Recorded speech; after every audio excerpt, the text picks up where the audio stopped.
কালো গেঞ্জি গায়ে পুলিশের সামনে বুক টান করে দাঁড়ায় আবু সাইদ।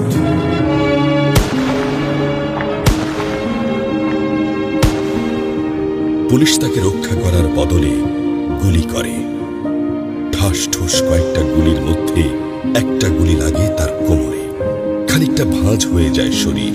সম্ভবত সে বুঝতে পারে নাই। ঘাড় ঘুরিয়ে কোমর দেখার চেষ্টা করে একবার, তারপর আবার আগের মতো আবার দুই হাত প্রসারিত করে সীমা টান করে দাঁড়ায়। ডান হাতে ছোট্ট একটা লাঠি।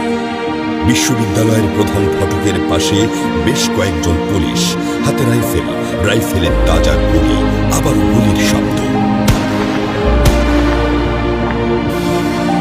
পরে গুলিটা কোথায় লাগলো বোঝা গেল না। তবে আবু সাইদ টলছে। পড়বে পড়বে ভাব, কিন্তু সে সোজা হয়ে দাঁড়ানোর চেষ্টা করছে। গুলি খাওয়ার আগে ফেসবুকে তার শেষ পোস্ট ছিল, যতদিন বেঁচে আছেন মেরুদণ্ড নিয়ে বাঁচুন। সেজন্যই হয়তো গুলি খাওয়ার পরও সোজা হয়ে দাঁড়াতে চাইছিল, কিন্তু পারছিল না। আবু সাইদের মেরুদণ্ড সোজা থাকলেও শরীরটা মাটির দিকে ক্রমশোচ্ছন্ন করছিল। সবুজ জামা পরা বন্ধু এগিয়ে আসে, পুলিশের গুলির ভয় ডর পাশে রেখে আবু সাইদকে ধরে। আর দু একজন আসে, আবু সাইদকে হাসপাতালে নিতে হবে। আবু সাইদ হাঁটতে পারছে না, শরীর ছেড়ে দিচ্ছে। 4-5 জন হাত পা ধরে শূন্যে তোলে। আবু সাইদ ঝুলছে আর রক্ত পড়ছে টপ টপ টপ। যে আবু সাইদ কিছুক্ষণ আগেও বুক চিতিয়ে দাঁড়িয়ে কোটা সংস্কার আন্দোলনে নেতৃত্ব দিচ্ছিল, সে এখন শূন্যে ঝুলছে, যেভাবে ঝুলছে মেধাবীদের ভাগ্য।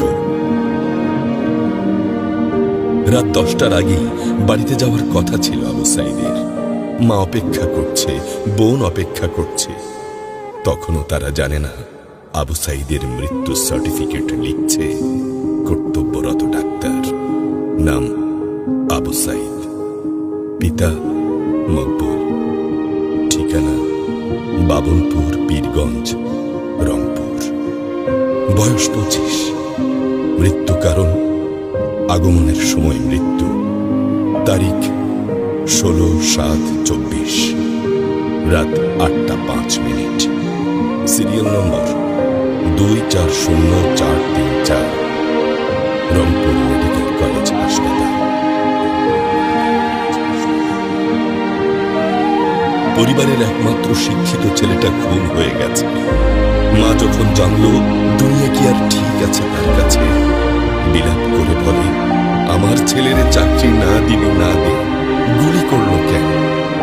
বোন শুনে আর্তনাদ করে বলে, 3টা গুলি কেন আমারে করলো না?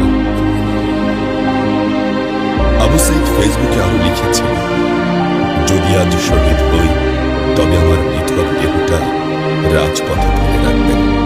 ছাত্র সমাজ যখন বিজয় মিছিল নিয়ে ঘরে ফিরবে, তখন আমাকেও বিজয়ী ঘোষণা করে